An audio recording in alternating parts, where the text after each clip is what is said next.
She let her friends influence her into bringing strangers home from bars, pretending everything was perfect, until the truth unraveled in front of everyone, exposing the lies, the affairs, and the double life she thought she could keep hidden forever. I, 36 male, have been driving trucks cross-country for 12 years. Good money if you don't mind the solitude. Until recently, I thought my marriage to Jen, 35, female, was decent enough. We've been together 10 years, married for 7. I bought my house before we got married. 3-bed, 2-bath, built in the 90s, but I paid $210,000 for it in 2015, and now it's worth close to $450,000. When we first got together, Jen seemed to appreciate my stability. I'd be gone for days driving routes, then home for a few. We had a system. She worked at an insurance office, handled cooking. I took care of repairs and yard work. Simple arrangement that worked. Practical division of labor that made sense given my schedule. Our life wasn't Instagram-worthy according to today's standards, but it was solid. We'd go camping up in the mountains, hang out with a small circle of friends, watch movies on weekends. Normal stuff. I thought we were on the same page about what marriage meant. Partnership, loyalty, building something together. Then things shifted when her sister Vanessa, 38 female, moved back to town after her second divorce. Divorced twice, always chasing some new guy or life experience. The kind of woman who posts inspirational quotes on social media while her life is a complete train wreck. Suddenly, she was at our house constantly, filling Jen's head with stories about exotic vacations, weekend flings, and how life is too short to be tied down. I wasn't blind. I saw the changes happening in real time. Jen went from being content with our life to suddenly acting like she was missing out on some grand adventure. She started following all these lifestyle influencers, women in their 30s and 40s with suspicious amounts of free time and money who were constantly traveling to Bali or wherever. I started noticing changes in Jen after that. Small stuff at first, complaints about our boring routine, comments about how I wouldn't understand certain things because I'm just a trucker. Like, suddenly the job that paid for everything was something to look down on. The way she'd roll her eyes when I talked about saving for retirement or home improvements. She started making these weird comments about other couples we knew like, "Did you know Mike and Sarah are in therapy? Apparently, they're working through some issues about sexual compatibility." Just dropping these little bombs during dinner, like they were totally normal conversation topics. 3 months ago, she quit her job without even discussing it with me. "I need to find myself, Dave," she announced one night while I was exhausted from a 14-hour drive. "This insurance job is killing my soul." I meant for more. I was too tired to argue. Just asked, "What's the plan? Another job? School?" Reasonable questions, I thought. "I need some time to explore my options," she said, like she was a recent college grad instead of a 35-year-old woman with bills. "I've been thinking about something that allows me to express myself." Express yourself on somebody else's dime, I thought but didn't say. We had enough savings to float her for a bit and I figured maybe some time off would help her reset. But apparently, that meant scrolling Instagram and meeting Vanessa for endless brunches while I was on the road. Our agreement about splitting responsibilities, gone. I'd come home to a dirty house, no food, an attitude when I mentioned it. Dishes piled in the sink, laundry untouched. Meanwhile, she'd somehow found time to buy new clothes and get her nails done twice a week. The worst part wasn't even the mess. It was walking into my own house and feeling like a visitor. Like I was interrupting her real life. She'd be on the phone with Vanessa or some new friend, and she'd give me this look like, "Oh, you're back," before returning to her conversation. Housework is beneath me. She actually said that once when I asked if she could at least load the dishwasher. It's so restrictive to my growth. I didn't make a big deal out of it.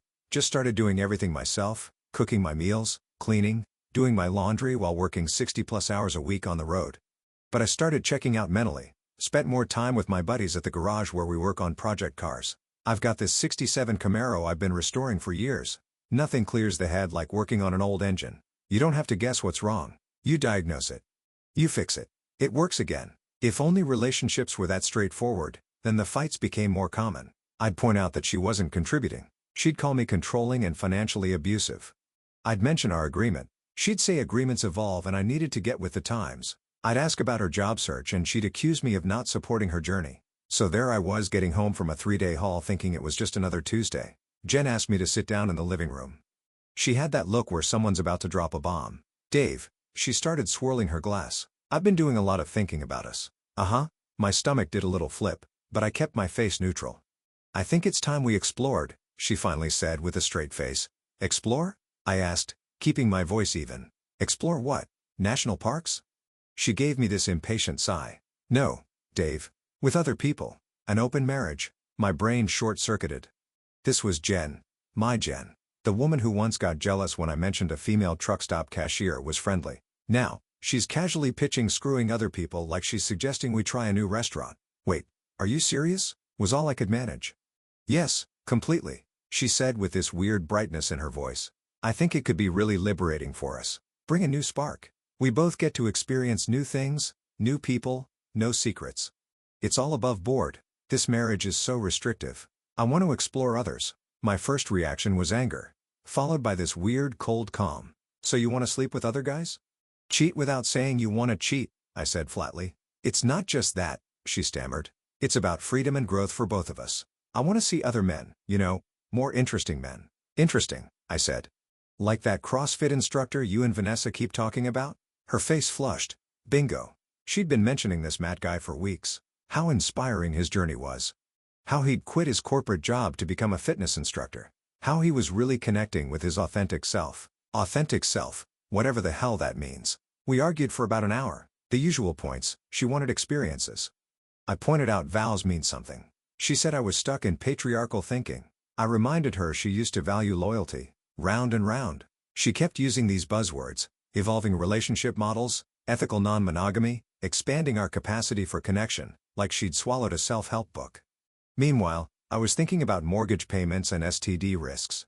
Finally, I just stopped arguing and decided to play the long game. Okay, Jen, I said. Jen blinked. Okay? Just okay? Yeah, I said. If that's what you want, let's do it. She looked like someone who'd prepared for a war and suddenly found the enemy surrendering. Suspicious, but relieved. Let her think she'd won.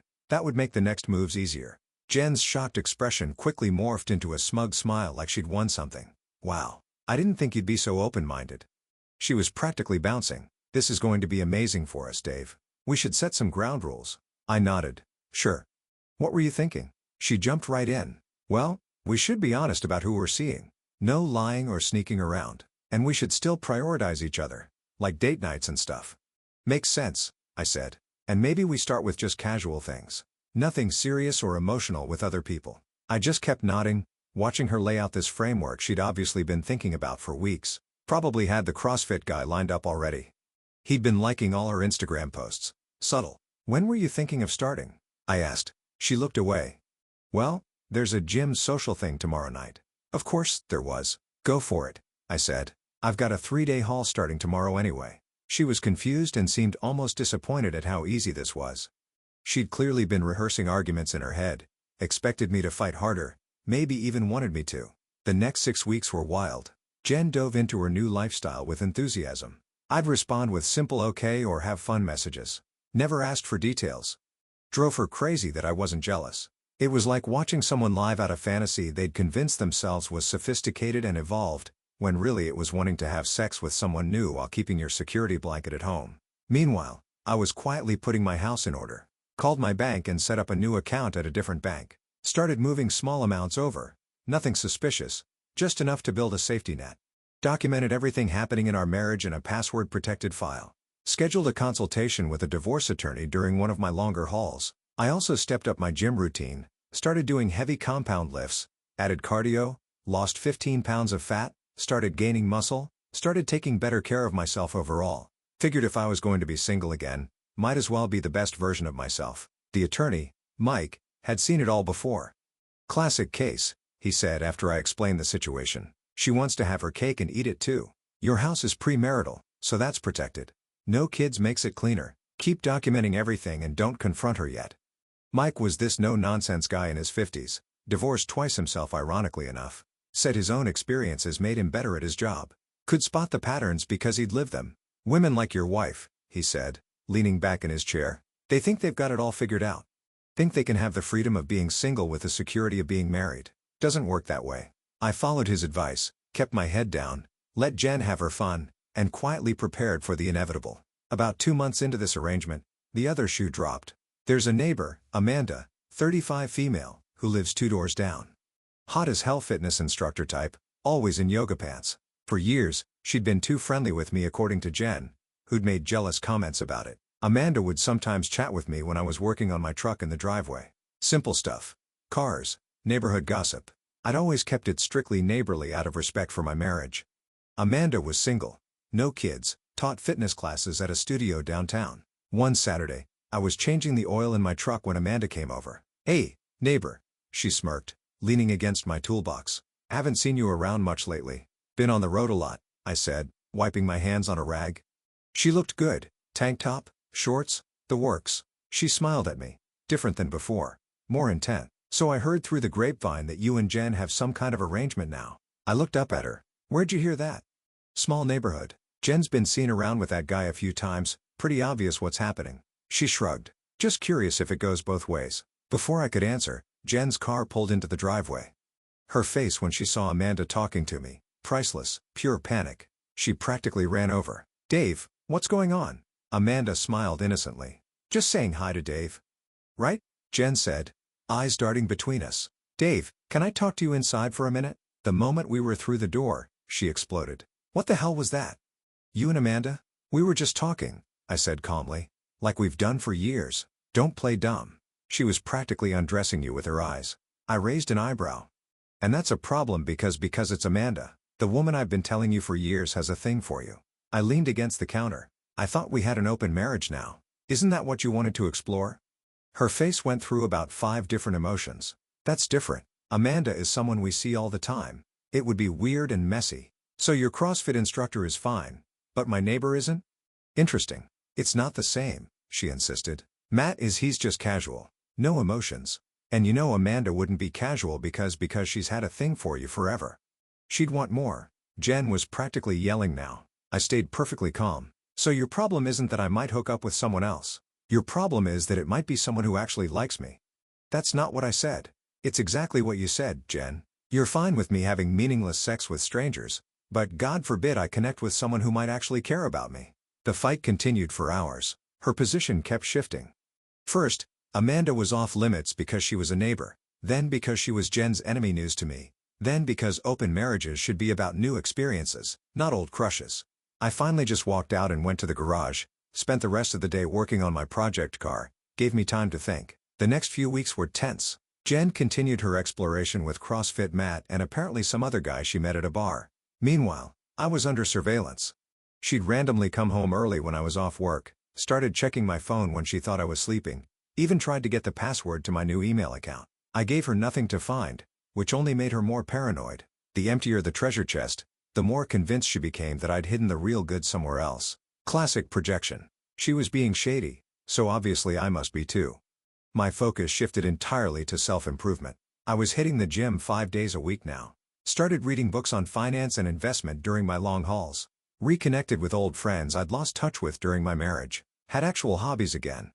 I was honestly in the best shape of my life. Down to 185 from 215, bench pressing more than I had in my 20s. There's something therapeutic about pushing heavy weight when your life feels out of control. Can't fix your marriage? At least you can add another plate to the bar.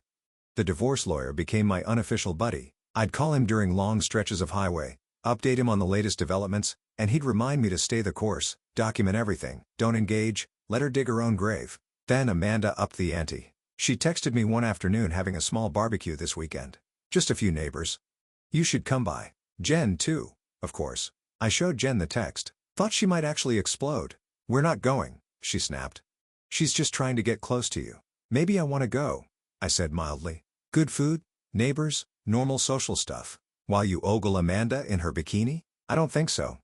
"Interesting how you get to go on actual dates with other men, but I can't attend a neighborhood barbecue. That's different and you know it." "Different how exactly?" She couldn't articulate it without admitting the hypocrisy. Just kept saying it was different and I was being deliberately obtuse. I went to the barbecue anyway. Jen refused to come. It was exactly what Amanda said. Just a few neighbors, good food, drinks, completely innocent. Amanda and I talked, but nothing inappropriate happened. One of the other neighbors, this older guy named Frank who'd been in the neighborhood forever, pulled me aside at one point. "Heard about your situation," he said, handing me a drink. "Went through something similar with my first wife back in '92. These open marriage things never work out the way they're pitched. Someone always has an agenda." Frank had this weathered face that had seen it all. Vietnam vet, retired now, but still built like he could handle himself. The kind of guy who'd give you the shirt off his back, but wouldn't hesitate to tell you when you were being an idiot. "How'd yours end?" I asked. He chuckled. Caught her with my so-called best friend. Turns out the open part was just for her, not for me. Classic bait and switch. He took a sip of his drink, divorced her, lost the house because I didn't know any better back then. Best thing that ever happened to me though, married Helen 6 years later. Been together 30 years now. When I got home, Jen was waiting. Did you her? Excuse me. Amanda, did you her? Don't lie to me. Wait, why would that be a problem to you? Didn't we open our marriage? Amanda is the problem. Yeah, sure. She was boiling. Checked my clothes for perfume. What TF are you doing? Seriously? Sniffing the irony was so thick you could cut it with a knife. Her checking for evidence of cheating while she had hickeys she wasn't even bothering to hide. Stop lying to me, dear Lord. The next day, Vanessa showed up at the house while Jen was out with one of her guys. Just happened to stop by. Dave, she said walking in without waiting for an invitation. We need to talk. About what? I asked, not bothering to get up from the couch. About what you're doing to Jen. She's a mess. I actually laughed. What I'm doing to Jen? That's rich. She wanted to open the relationship to improve things between you two, to add spice. Not so you could chase the first piece of ass that showed interest. Interesting. Vanessa sat down uninvited. Jen cares about you. She's just trying to find herself. In other guys' beds, don't be crude. This was supposed to be a mutual growth experience. Mutual, I repeated. So why is it a problem that I went to a neighborhood barbecue? Because your intentions weren't pure. You were trying to hurt Jen. By eating a hamburger? Vanessa sighed dramatically. You're being deliberately thick. Jen knows Amanda has had a thing for you for years. It's disrespectful. And Jen screwing CrossFit, Matt, isn't disrespectful? That's different. That's just physical. There's no history there. Same BS, different messenger. I stood up. Vanessa, with all due respect, which is none, this is between me and Jen. You encouraged her to find herself and to open our marriage. Don't act surprised when it doesn't play out exactly how you imagined. That night, Jen tried a different approach. Came home wearing next to nothing, tried to seduce me. I wasn't interested. What's wrong? She asked. I thought we could reconnect. I'm not in the mood, I said. Is this about her? She demanded, the seductive act vanishing instantly. No. It's about me not being in the mood. You're punishing me.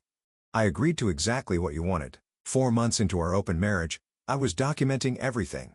Every fight about her double standards. Every time she came home late from being with another guy. Every dollar she spent from our joint account on her new lifestyle. Clothes, dinners, hotel rooms. I had a separate email account she didn't know about where I forwarded all our text conversations. Screenshots of her social media where she'd post vague quotes about finding herself and exploring new connections. While in the same breath complaining about trust issues and emotional betrayal when referring to me, the mental separation was complete. I looked at her like a stranger now. There was one night about 3 months in when I came home unexpectedly early from a route. Walked in to find Jen and Vanessa sitting at our kitchen table with a bottle of seltzer water between them, planning what sounded like my financial execution. Just need to figure out how to get your name on the deed somehow, Vanessa was saying. Or at least establish that you've contributed significantly to its value. I backed out silently, then made a show of coming in loudly a minute later. They switched topics immediately, but the damage was done. These weren't just two sisters exploring modern relationship structures. This was a coordinated effort to take me for everything I had. My lawyer was building a solid case. In our state, adultery doesn't matter much for divorce, but financial irresponsibility and abandonment do, and Jen was checking both boxes. She quit her job, contributed nothing to the household, and spent our money freely. Meanwhile, I paid the mortgage on my premarital home, all the bills, and still handled the maintenance and cleaning. Classic abandonment of marital duties, but I played it cool. Didn't confront her. Didn't rock the boat too much. Just quietly moved on and prepared. Meanwhile, my physical transformation continued steadily. My confidence was through the roof compared to where I started. Clothes fit better. Posture improved. Even my boss commented on the positive changes. Whatever's going on with you, he said once, keep doing it. You're looking good. Working better than ever. Amanda had become an unexpected ally. Not romantically, but as someone who saw through Jen's BS. She was at the coffee shop yesterday. Amanda texted me during a haul to Cincinnati with some guy acting all couple Y. Then she had the nerve to give me a dirty look when she saw me. Jen was living a double life. The devoted wife when it suited her, the single party girl when it didn't. I also installed security cameras in the common areas of the house, completely legal since it was my premarital property. I didn't tell Jen about them. They captured her bringing guys over when I was on the road, something she'd specifically said she wouldn't do. Our bed is our space, she'd claimed when setting the initial rules.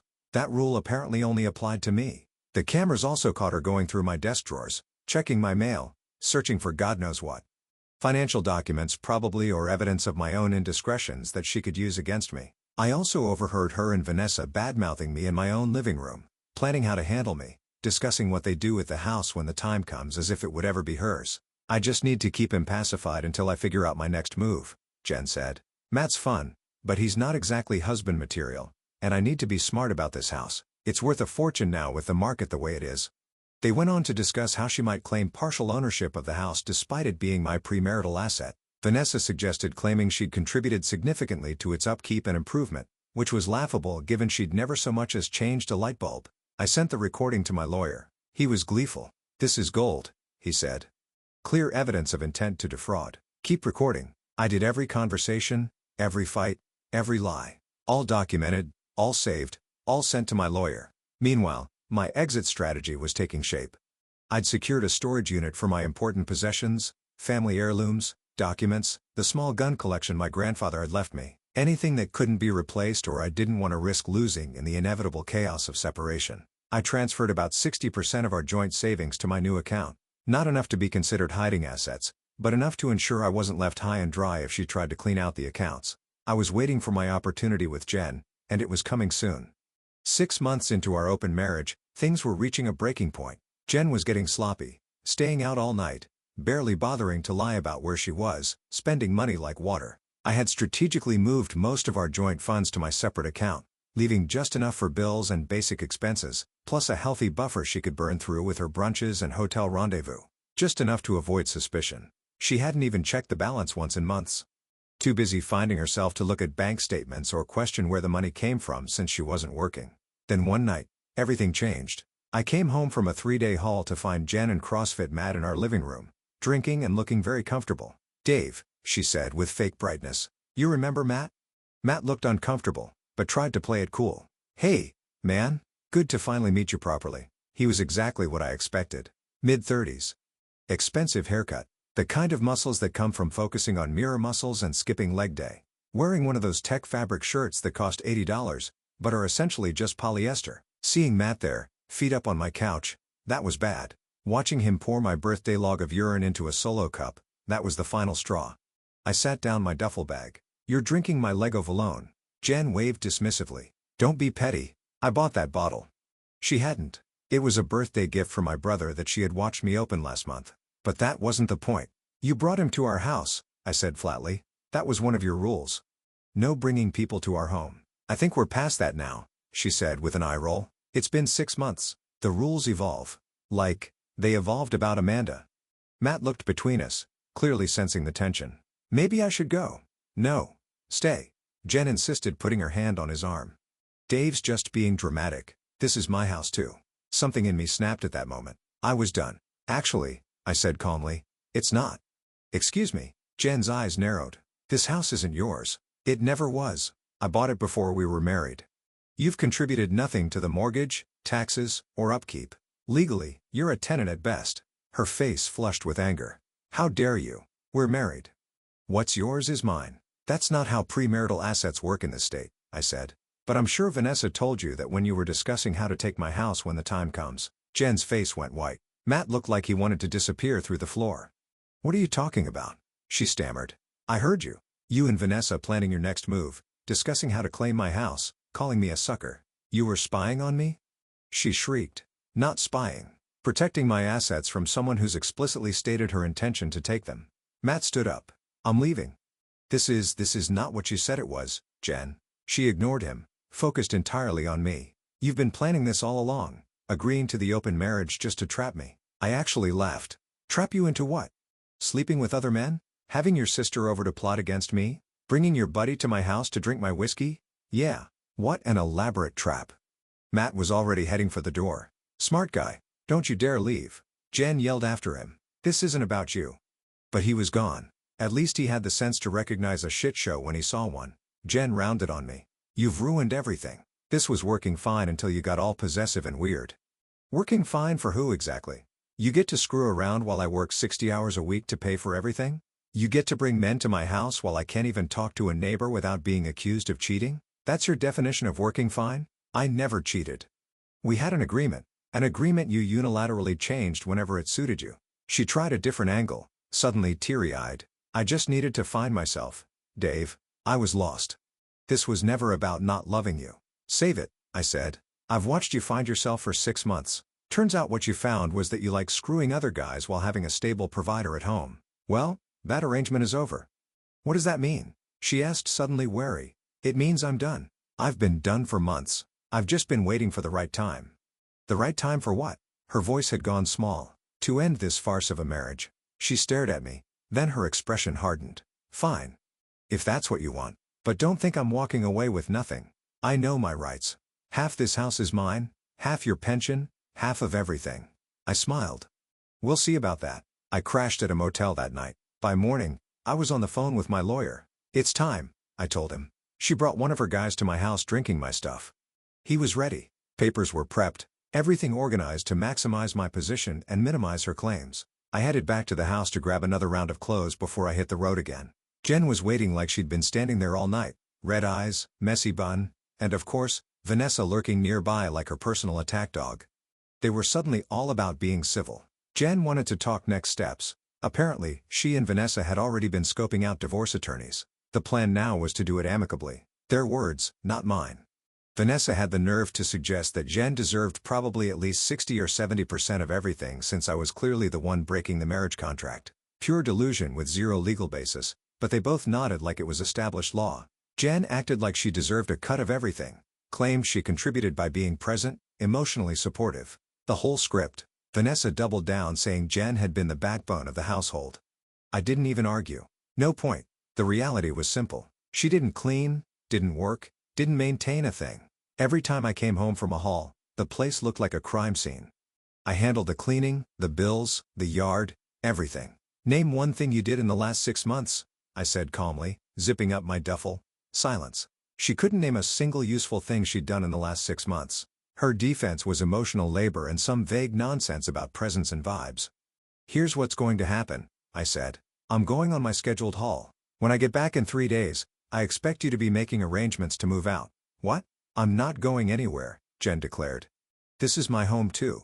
It's not, and I think you'll find the courts agree with me. We'll see about that, Vanessa said smugly. My friend Rachel is a divorce attorney. Wives get half regardless of whose name is on the deed. Your friend Rachel sounds like a shitty attorney, I replied. But hey, hire her. Should make this easier for me. I left them standing there both convinced they held all the cards. The delusion was almost sad. 3 days on the road gave me time to prepare for what was coming. My lawyer filed the divorce papers detailing Jen's abandonment of marital duties, financial irresponsibility, and explicit statements of intent to defraud me of my premarital assets. He also filed for an emergency hearing regarding occupancy of the house, using the security footage of Jen bringing another man home as evidence that her continued presence would be detrimental to the petitioner's well-being and property. When I got back from my haul, Jen and Vanessa were waiting with a document of their own, a handwritten list of demands. Dave acknowledges 50% ownership of the house, pays spousal support of $3,000 per month for 5 years, transfers 50% of his 401k to Jen, covers all Jen's legal fees, provides health insurance for Jen for 3 years post-divorce. This is our starting position, Vanessa said like she was some hotshot negotiator. We're willing to be reasonable if you are. I scanned the list and handed it back. Yeah. Nope. What do you mean no? Jen asked. That's not how this works, Vanessa snapped, her face reddening. You think you can just throw Jen away after she gave you the best years of her life? You're pathetic. Actually, this is how it works. I pulled out my own envelope and handed it to Jen. She opened it, her hand shaking slightly as she read. Her face went from confusion to shock to fury. What is this BS? She demanded. These are lies. They're all documented. You've been served, I said calmly. Her voice went up an octave. You've been recording me? Perfectly legal here and very informative. Especially your conversations with Vanessa about taking my house when the time comes. Vanessa grabbed the papers, scanning them frantically. This won't hold up. The house is marital property regardless of when you bought it. Not in this state. Not with a documented history of financial separation and her contribution of exactly zero to its mortgage or upkeep. You can't kick me out of my own home. Jen was nearly hysterical now. It never was yours. And yes, I can and will. I'll fight this, she threatened. I'll tell everyone what you did, how you tricked me. Go ahead. She started crying then. Those manipulative sobs she'd perfected over the years, the ones that used to make me back down, apologize, give in. Not anymore. You have until tomorrow afternoon to pack your essentials, I said. The court will likely grant you a few weeks to remove the rest of your belongings, supervised. This isn't over, Vanessa hissed, putting her arm around Jen. You're right, I agreed, but it's closer than you think. The judge ruled in my favor as expected. The evidence was overwhelming. Jen was given 30 days to remove her belongings, but could not live in the house during the divorce proceedings. She moved in with Vanessa, who quickly tired of having her sister as a permanent house guest. Turns out living with someone who contributes nothing isn't as fun when you're the one footing the bill. Within 2 weeks, they were fighting constantly. My lawyer had connected me with a financial advisor who helped me protect my assets during the divorce. We documented every penny I'd earned, every investment I'd made, every bill I'd paid during the marriage, creating an ironclad case that Jen had no claim to any of it. Jen's lawyer, not Vanessa's friend, Rachel, but a court-appointed attorney after Rachel reviewed the evidence and declined to take the case, advised her to accept the settlement offer my lawyer had prepared. The house remains mine as a premarital asset. I keep my 401k and pension intact. I pay no spousal support. She keeps her car, which was in her name. She gets a one-time payment of $10,000, far less than she wanted but more than she deserved. She fought it initially, still convinced she could get half of everything. But as the evidence mounted and her position weakened, she eventually capitulated. The divorce was finalized 4 months later. The day she came to get the last of her things, she tried one last Hail Mary. Her makeup was smudged, she looked like she hadn't slept in a week, and her hair was in that messy "I'm having a breakdown" bun. Vanessa had apparently kicked her out. Word was they'd been fighting non-stop. CrossFit Matt ghosted her. "I still love you, Dave," she said, standing in the entryway of what was now firmly my house again. "We could start over. I've learned my lesson." "No, Jen. That's not fair. I made a mistake." "Goodbye, Jen," I said, closing the door as she left. That was 6 months ago. The divorce is final now. I kept everything that mattered. My house, my truck, my dignity. I ran into Amanda at the hardware store last week. We got coffee afterward. Nothing serious, just conversation. She asked if I was ready to date again. I told her I'm deliberately staying single for now. Life goes on better than before.